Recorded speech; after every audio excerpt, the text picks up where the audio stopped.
Saya juga mengajak seluruh elemen bangsa dimanapun berada, dari Sabang sampai Merauke, dari Miangas sampai Pulau Rote, untuk terus memperkokoh tali persatuan dan persaudaraan, saling membantu, saling menolong, dan saling bergotong royong, serta selalu optimis bahwa bangsa kita adalah bangsa pemenang dalam menghadapi setiap tantangan yang menghadang.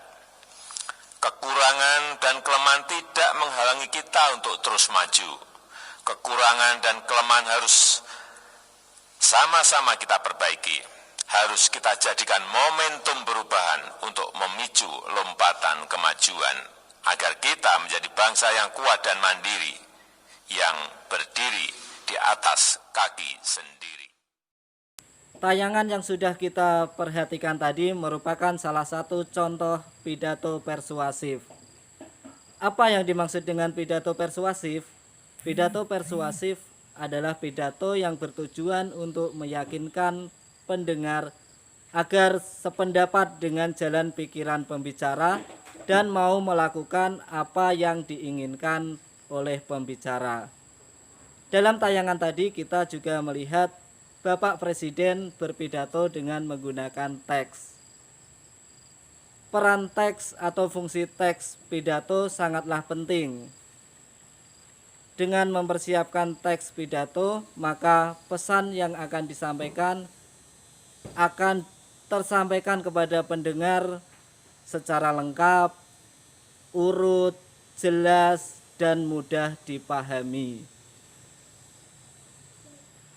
Bagaimana sistematika dari teks pidato persuasif dan bagaimana cara untuk memersuasi pendengar akan Bapak sampaikan berikut ini. Sistematika teks pidato persuasif. Teks pidato persuasif terdiri atas 3 bagian, yaitu bagian pendahuluan, bagian isi, dan bagian penutup. Bagian pendahuluan berisi salam pembuka, ucapan syukur, dan penyampaian tema pidato. Bagian isi merupakan topik utama atau inti pidato yang disampaikan. Dan bagian penutup berisi kesimpulan, permohonan maaf, dan salam penutup. Perhatikan sistematika teks pidato berikut ini.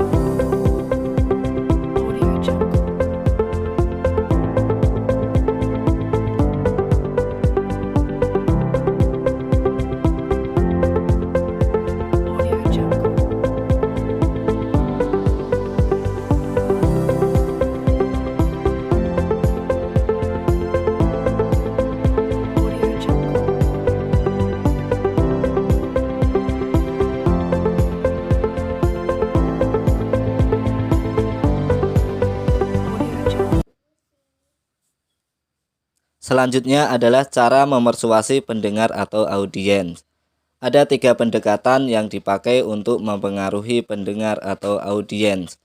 Yang pertama adalah pendekatan etika, yang kedua pendekatan emosi, dan yang ketiga pendekatan logika. Memersuasi berdasarkan etika yaitu memersuasi yang berkaitan dengan perilaku baik atau buruk. Contoh,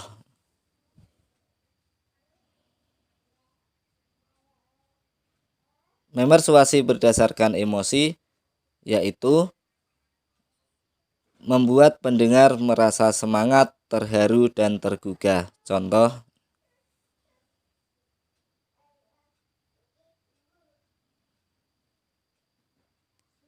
dan yang terakhir memersuasi berdasarkan logika, yaitu menyampaikan alasan yang logis atau masuk akal. Contohnya,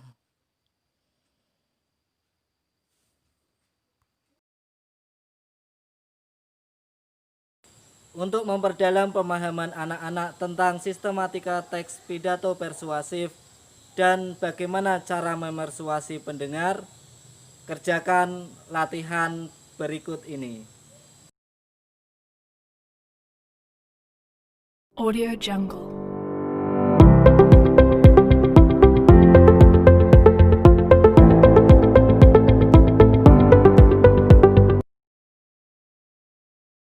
Demikianlah kegiatan belajar kita hari ini. Sampai bertemu lagi dalam pelajaran bahasa Indonesia berikutnya. Tetap semangat belajar. Wassalamualaikum warahmatullahi wabarakatuh.